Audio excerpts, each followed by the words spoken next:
Assalamualaikum warahmatullahi wabarakatuh. Perkenalkan, nama saya Muhammad Rifki Maulana dengan NIM 857283875. Prodi PGSD UT Serang.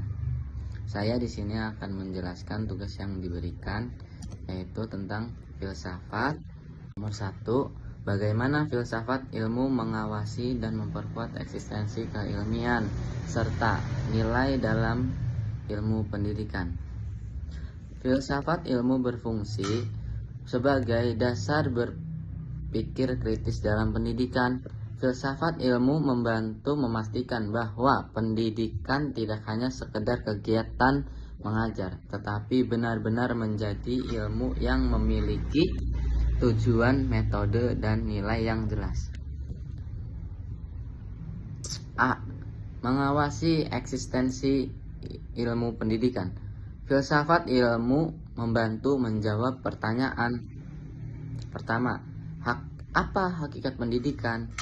2. Mengapa pendidikan penting bagi manusia? 3. Apa tujuan utama pendidikan? Dengan adanya filsafat ilmu pendidikan, dipahami bukan hanya untuk transfer pengetahuan, tetapi juga mencakup pembentukan dan moral peserta didik (karakter). 2. Epistemologi atau cara memperoleh pengetahuan. Epistemologi membahas tentang bagaimana pengetahuan diperoleh dalam pendidikan. Halnya yang dianalisis: 1. Metode pembelajaran, sumber ilmu, fidelitas pengetahuan, cara guru mengajar. Contohnya yaitu dengan metode diskusi, dianggap lebih efektif dibanding hafalan.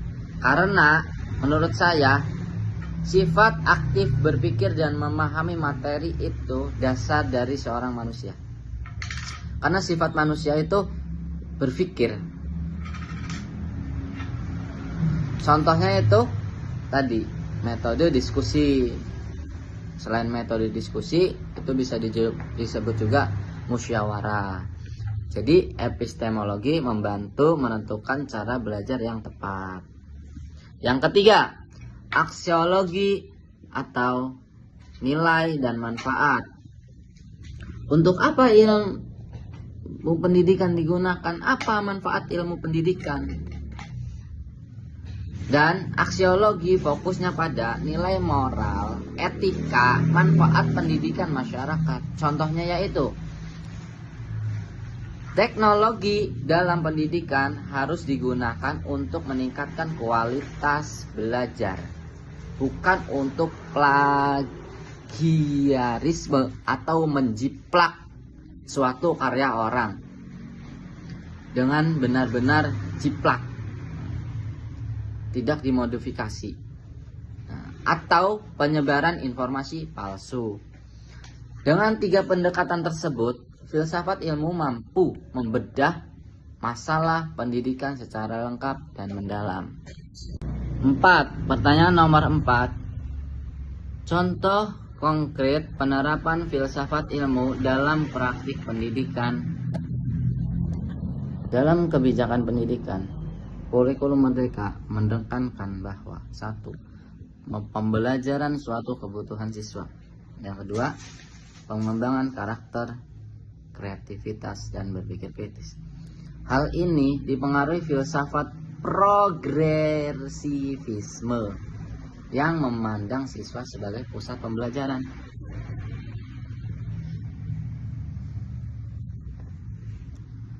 Dalam kurikulum, pendidikan karakter dimasukkan dalam kurikulum karena pendidikan tidak hanya mengejar aspek akademik, tetapi juga nilai moral, sosial, dan kreativitas. Contoh adanya proyek gotong royong, toleransi, dan kepedulian lingkungan di sekolah atau di lingkungan masyarakat.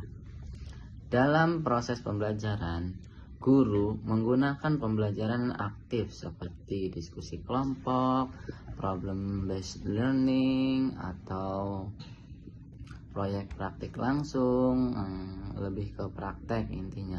Dan tujuannya itu agar berpikir kritis, mampu memecahkan masalah, aktif membangun pengetahuan sendiri, dan bagaimana anak ini mendapat tekanan dan bagaimana anak ini berpikir ketika mendapatkan tekanan atau diusahakan. Kesimpulannya yaitu filsafat ilmu memiliki peran penting dalam pendidikan karena menjadi dasar untuk memahami hakikat metode dan nilai pendidikan. Filsafat ilmu menjaga agar pendidikan tetap ilmiah, manusiawi, dan bermakna atau bermoral. Karena itu, filsafat ilmu disebut juga pisau analisis. Siapa yang memegang, dia yang berpikir. Dengan memahami filsafat ilmu, pendidikan melalui pendekatan ontologi, epistemologi, dan aksiologi dalam praktiknya, filsafat ilmu terlibat dalam kebijakan pendidikan, kurikulum, maupun proses pembelajaran sehari-hari. Oke, terima kasih. Itu penjelasan dari saya. Wassalamualaikum warahmatullahi wabarakatuh. Contohnya yaitu, jika pendidikan hanya mengejar nilai ujian, maka filsafat ilmu mengingatkan bahwa begitu tujuan pendidikan juga mencakup pembentukan pertama karakter, moral, etika peserta didik.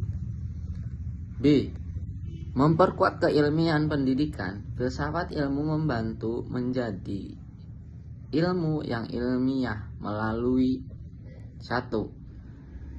Penguatan metode penelitian. 2. Pengujian proyek atau teori. 3. Berpikir logis dan sistematis.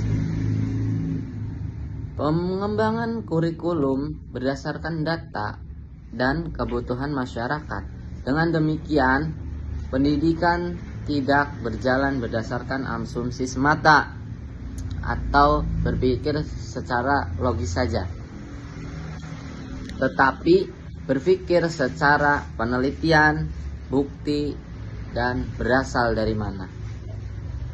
Nilai-nilainya dalam pendidikan yaitu sikap jujur, tanggung jawab, toleransi, kepedulian sosial. Terima kasih. Itu penjelasan sekian dari saya. Wassalamualaikum warahmatullahi wabarakatuh.